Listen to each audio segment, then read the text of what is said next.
여러분 안녕히 주무셨습니까? 우리가 잠든 사이 어떤 일이 있었을까요? 저희 굿모닝 글로벌과 함께 하시죠. 자, 3월 말부터 빠르게 반등하던 미국 증시가 이날은 결국 하락으로 마감이 됐습니다. 특히 성장주 위주의 나스닥 지수가 2% 넘게 하락 마감하면서 3대 지수 모두 크게 밀렸는데요. 일단 이렇게 이날 투자 심리가 부진했던 이유는 미국 내 대표적인 비둘기 성향을 갖고 있는 브레이너드마저도 대차대조표가 곧 빠른 속도로 진행될 것이라고 발언을 했기 때문이었습니다. 연준의 강력한 긴축이 미국 경제를 둔화시킬 것이라는 우려가 발생을 하면서 시장이 하락했다고 보면 될 것 같은데, 이런 가운데 도이체방크에서는 글로벌 IB 가운데 처음으로 미국의 경기 침체를 전망을 예고하는 그런 보고서를 내놓기도 했습니다. 잠시 후에 이 내용은 저희가 애프터마켓을 통해서 정리해드리도록 하겠습니다. 자, 어쨌든 긴축 강화에 따른 둔화 우려이다 보니까 성장주 중심의 하락이 나타났고요. AMD나 엔비디아 같은 반도체주 중심으로 시장 하락을 이끈 측면이 있습니다. 반면에 방어주 성격이 짙은 필수 소비재와 또 헬스케어 이쪽은 또 상승하면서 마감을 했습니다.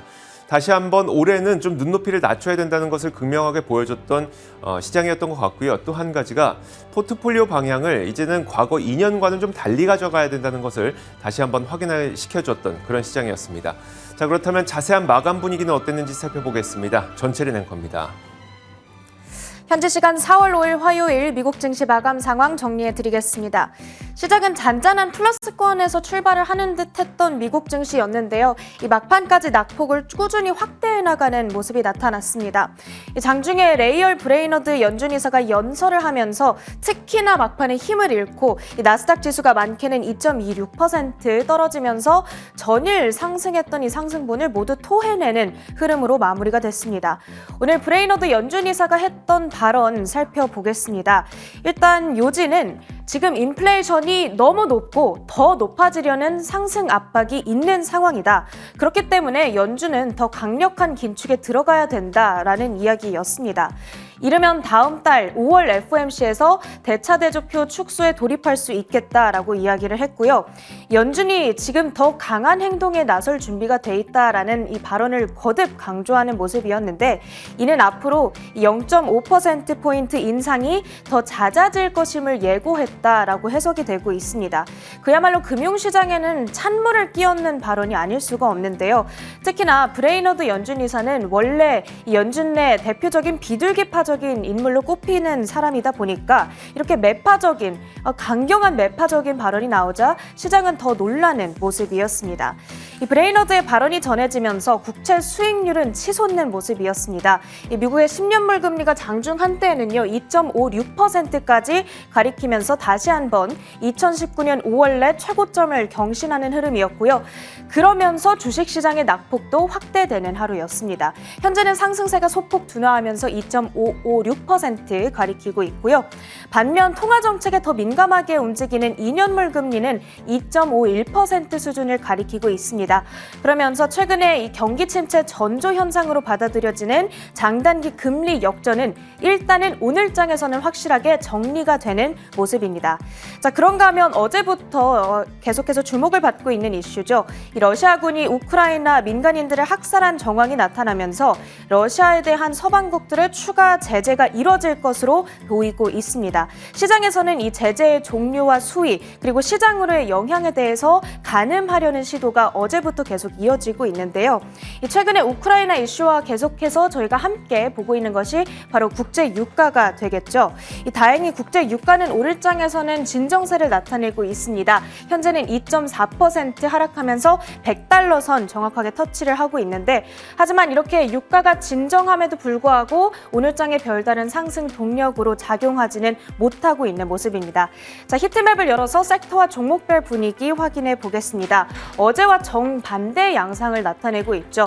딱 가운데 대각선을 가르면서 어제는 위쪽이 환한 초록불을 켜줬는가 하면 오늘은 빨간색으로 이렇게 전환이 되고 있는 모습입니다. 빅테크 3대장 섹터가 전일 상승분을 그대로 뱉어내는 흐름으로 진행이 되고 있고요. 연준 이사의 강력한 긴축 경고가 전해지자 먼 미래의 성장과 이익을 내다보고 투자를 하는 기업보다는 지금은 당장에 꾸준하고 견조한 이익이 들어오고 있는 기업 기업들로 매수세가 옮겨가는 오늘장의 흐름입니다. 특히나 기술주들의 하락을 주도했던 것은 반도체 테마였는데요. 보시다시피 엔비디아가 5%, 인텔이 2%, 또 퀄컴 역시도 5%대의 급락권에서 마무리가 되는 오늘장이었습니다. 바로 옆에 커뮤니케이션 섹터로 오면은 전반적으로 하락불을 켜고 있는 가운데 트위터 혼자서 이렇게 초록불을 켜주고 있죠. 전일 27%대 급등에 이어서 오늘도 2%대 상승으로 마무리가 됐는데요. 일론 머스크의 지분 보유량이 어제 공개가 됐죠. 이후에 머스크가 이 트위터의 이사회에 조인하겠다라고 발언을 했습니다.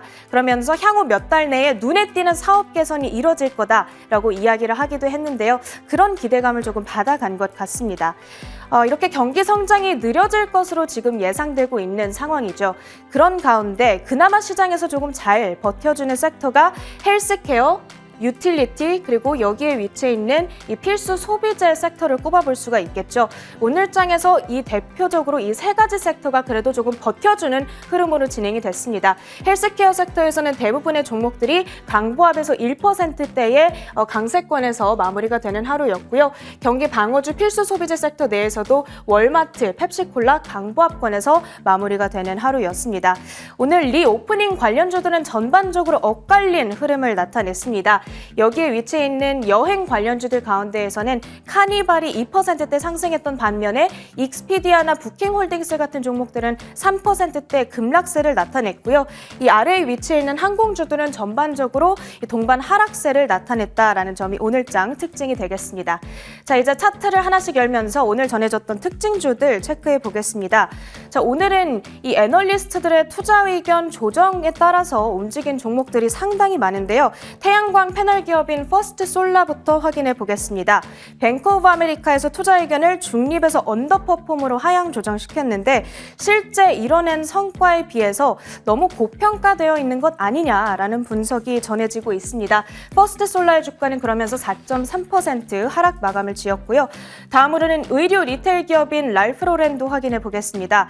웰스파고에서 투자 의견을 비중 확대해서 중립으로 하향 조정시켰습니다. 이 소비 심리가 줄어들 수밖에 없는 상황이죠. 인플레이션에 대한 압력이 심하다 보니까 앞으로 소비 심리가 둔화할 수 있겠는데 그러다 보면 중간 티어에 있는 이 의류 리테일 기업들이 가장 먼저 타격을 받아갈 거다. 이런 분석을 해주고 있고요. 그 중간 티어 의류 리테일 기업의 대표적인 종류가 랄프로렌이다라고 분석을 하고 있습니다. 3.86% 오늘 하락 마감 지는 모습이고요. 다음으로는 스타벅스 확인해 보겠습니다. 이 전일 임시 CEO인 하워드 슐츠가 자사주 매입을 중단키로 결정했다는 소식이 전해졌죠. 이후에 웨드부시에서 투자 의견을 아웃퍼폼해서 중립으로 하향 조정시켰는데 이번 어닝에 대한 눈높이를 조금 낮춰야 한다라는 평가 전해지고 있고요. 4.5% 급락 마무리를 다시 한번 짓습니다. 다음으로 코인베이스 확인해 보겠습니다.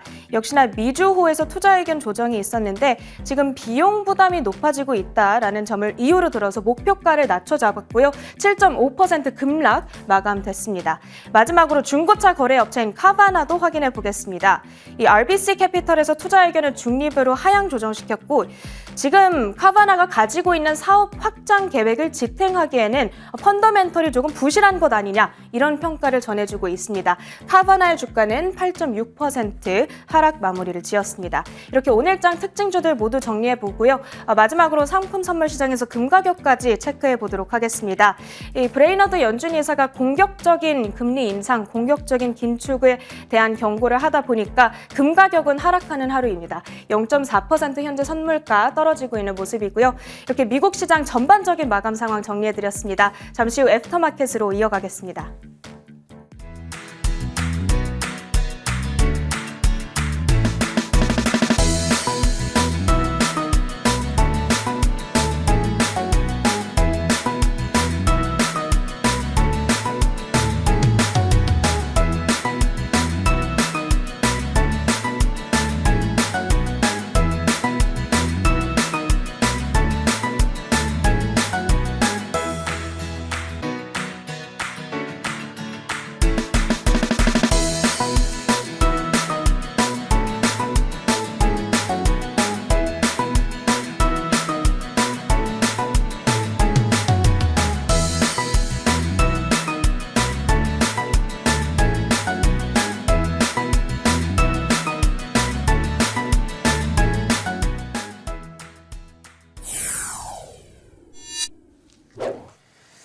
자, 지난 밤새 미국 시장에서 떠올랐던 여러 가지 이슈들 정리해드리겠습니다. 애프터마켓이고요. 신한금융투자 WM 리서치부 최진석 팀장 함께하겠습니다. 어서 오세요. 안녕하십니까? 네.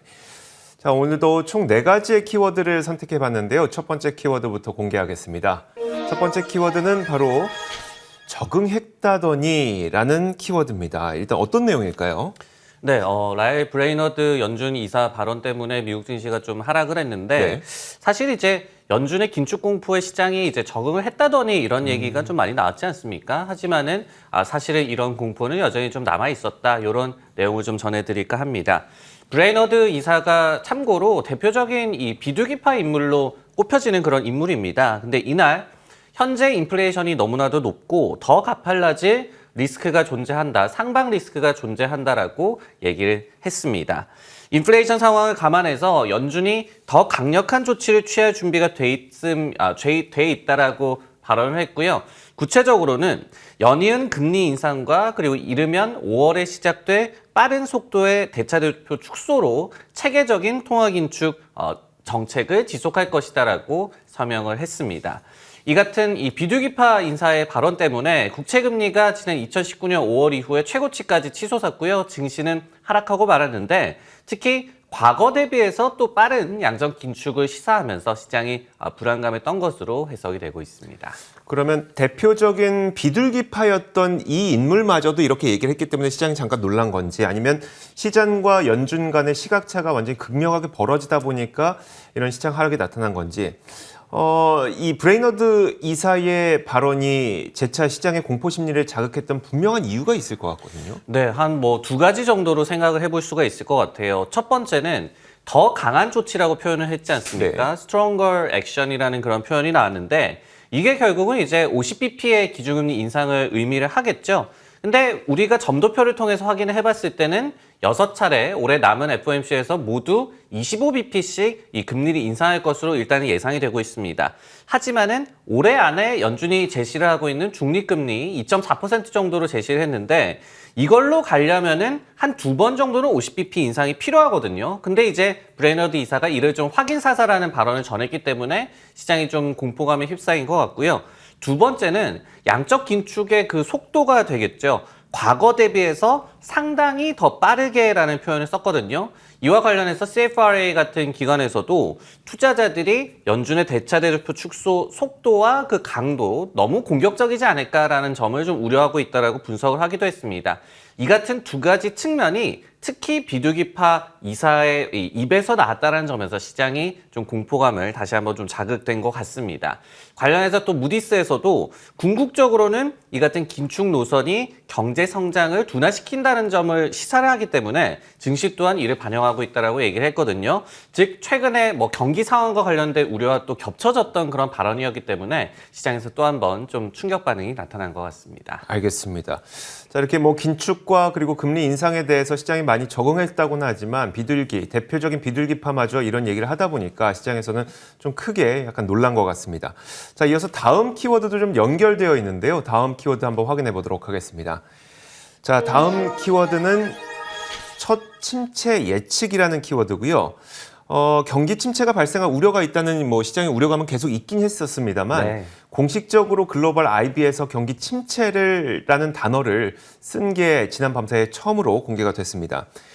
도이체방크에서 2023년 말에 미국이 경기 침체에 들어갈 수 있다는 예측이 나왔는데요. 대형 IB 가운데는 처음으로 침체가 발생할 것이라고 전망한 IB가 등장한 겁니다. 다만 도이체방크에서도 이게 강력한 침체는 아니고 온건한 수준의 침체일 것이라고 전망을 했는데, 도이체방크는 2023년 말에서 2024년 초 사이에 미국 성장률이 2개 분기 연속 역성장하는 침체가 발생할 수 있다면서 이 시기에 실업률은 약 1.5%포인트가량 오를 것으로 전망했습니다. 온건한 침체겠지만 그래도 침체는 침체라고 덧붙였고요. 경기 침체를 전망하는 이유는 강력한 인플레이션을 안정시키기 위해서 연준이 추가적으로 긴축할 가능성이 있다는 것이고, 이게 주요 경제적 타격으로 작용할 것이라는 논리를 내세웠습니다. 그러면서 이들이 예상하기에는 연방기금금리가 뭐 길게는 3.5%까지 오를 텐데, 여기에 연준이 대체대조표까지 축소한다면 추가적으로 0.75%포인트의 금리 인상 효과가 있을 것이라고 전망을 했거든요. 다만 그들이 전망하는 것은 인플레이션 추이에 따라서 좀 달라질 수 있다고 전망을 했습니다. 만약에 인플레이션이 합리적인 수준으로 안정된다면 본인들이 지금 전망한 대로 갈 것이고 반대로 인플레이션이 안정되지 않는다면 상황은 더 악화될 수 있다. 이렇게 얘기를 하게 됐습니다. 지금까지는 말만 무성했던 이 침체에 대한 우려가 공식적으로 이제 글로벌 IB 보고서에서 이 침체라는 단어가 등장했거든요.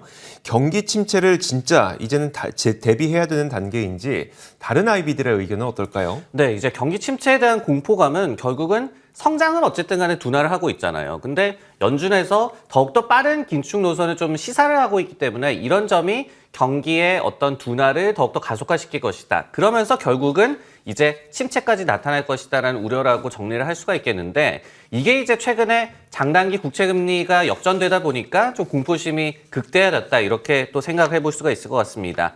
왜냐하면은 예를 들어봐서 이 지난 2001년에 경기 침체 전에 422일, 그리고 2007년과 2009년의 침체 571일, 그리고 2020년도 침체 163일 전에 이제 금리 역전이 나타났었기 때문에 우리가 역사적인 데이터를 통해서 이번에도 침체가 나타나지 않을까 이렇게 공포를 하는 것인데요.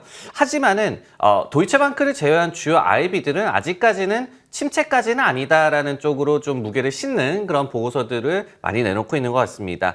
예를 들어서 JP모건 같은 경우에도 연준이 미국 국채를 과거에 대비해서 굉장히 많이 보유를 하고 있기 때문에 이런 점이 어떤 국채금리 커브의 왜곡을 좀 야기하고 있다. 그렇기 때문에 장단기 금리 역전은 일시적이다. 침체 시그널은 아니다라고 여러 차례 얘기를 한 바가 있었고요.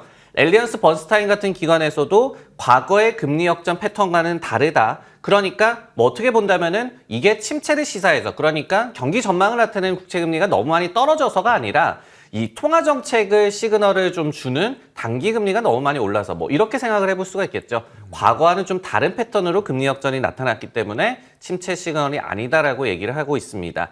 참고로 골드만에서 내년 침체 가능성은 35%, 그리고 에버코어 같은 기관에서도 25% 정도로 점치고 있거든요. 뭐 정확하게 재단할 수는 없겠지만은 일단은 아직까지 뭐 침체를 예상하는 것이 지배적인 의견은 아니다 이렇게 정리할 수가 있겠습니다. 네, 알겠습니다.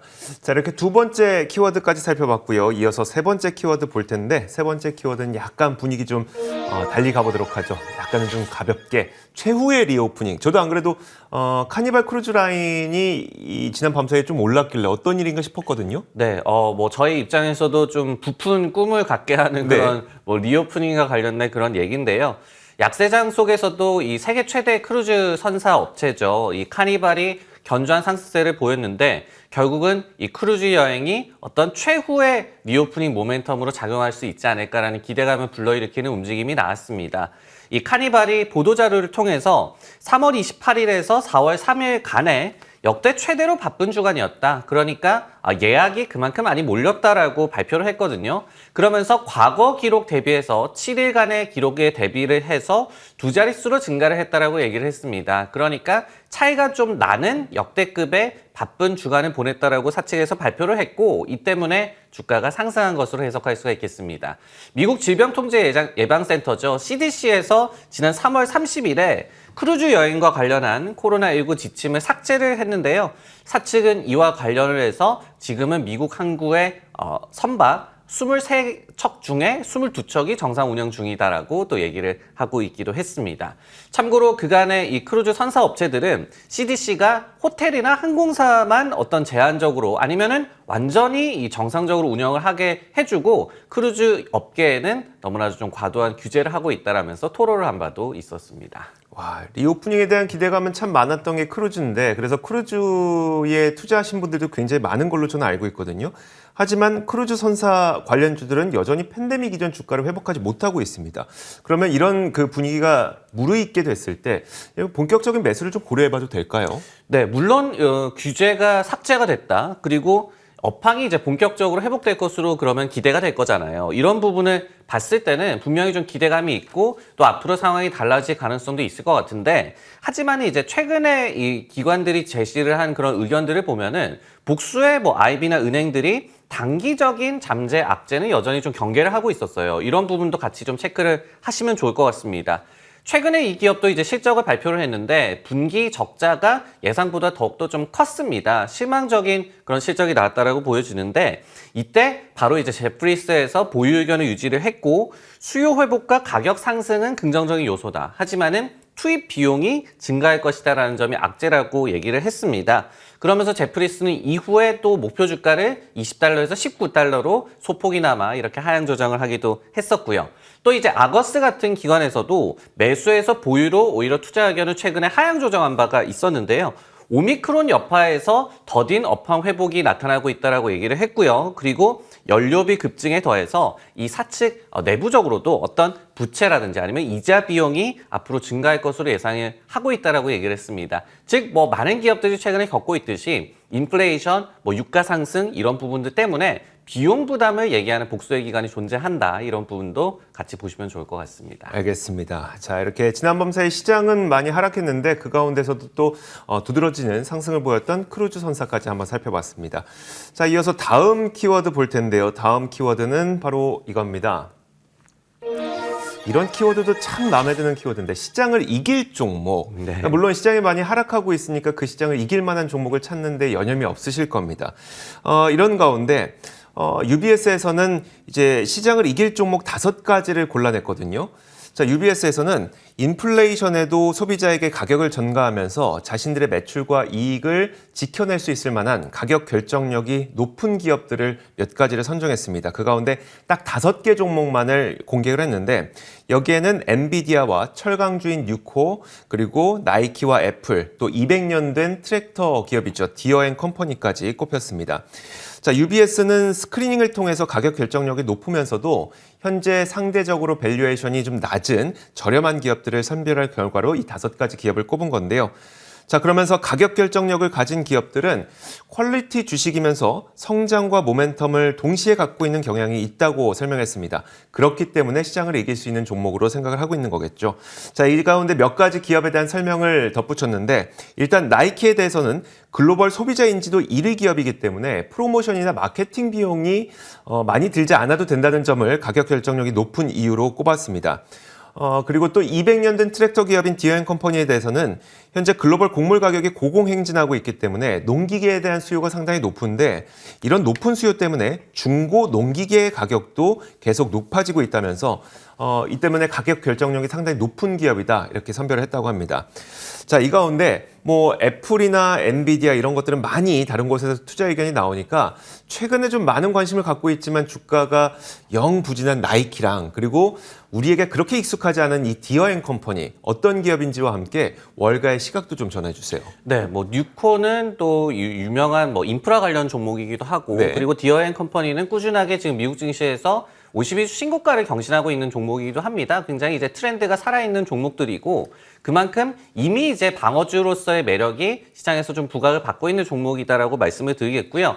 나이키에 대해서 일단은 말씀을 드리면은 최근에 실적을 역시 발표를 했죠. 근데 분기 실적이 굉장히 양호했습니다. 특히 이제 인플레이션이라든지 아니면은 공급망 차질 등의 이슈에도 불구하고 총이익률 GPM 지표가 46.6%로 컨센서스가 46.5%였는데 즉 마진 방어에 굉장히 많이 성공을 했습니다. 그러면서 단기적으로는 주가가 좀 오르기는 했는데요. 근데 이제 그 이후에 좀 들쭉날쭉한 그런 주가의 모습을 좀 보여주고 있는데 역시 이제 지난 분기에는 이 같은 문제에서 좀 자유로웠다고 하더라도 앞으로 여전히 이런 비용 문제 이런 부분들이 남아있다라는 좀 경계론이 있는 것 같습니다. 실제로 월스트리트저널의 집계에 따르면은 석 달 전에 이 매수 의견이 21개였는데 2개 줄어서 지금은 19개라고 하거든요. 특히 이제 투자 의견이 크게 더 양호해지진 않았다. 이 정도로 좀 정리를 하시면 될 것 같고요. 디어 같은 경우는 세계 최대의 이 농기계 업체라고 많이들 좀 알고 있으실 텐데 또 자율주행 트랙터라고 해서 이렇게 테슬라나 이런 전기차뿐만이 아니라 농기계 부문에서도 자율주행 좀 바람을 일으키고 있는 그런 기업으로 이해를 하시면 될 것 같고요. 디어는 오히려 좀 투자 의견이나 심리가 굉장히 좀 긍정적이에요. 3월 초에 웰스파고에서 비중 확대 커버리지를 게시를 하면서 농기계 업황이 견고하다는 분석을 제시한 바가 있었고요. JP모건 같은 경우에도 최근에 비중 축소해서 중립으로 투자 의견을 상향 조정을 했는데 지적 리스크를 불러일으키는 또 이벤트와 결부시켜서 농산물 가격이 많이 좀 상승하고 있지 않습니까? 이런 거를 좀 감안을 해봤을 때 농기계 업황의 좀 우호적인 사이클이 내년까지도 이어질 것이다라고 분석을 하기도 했습니다. 알겠습니다. 아무래도 지금 우리 시장을 짓누르고 있는 여러 가지 요인들이 뭐 쉽게 끝날 문제는 아니기 때문에 이렇게 가격 결정력이 높은 기업들이 지금 52주 신고가를 기록하고 있다고 하더라도 추가적으로 또 이들의 모멘텀이 아직까지는 죽지 않은 것 같습니다.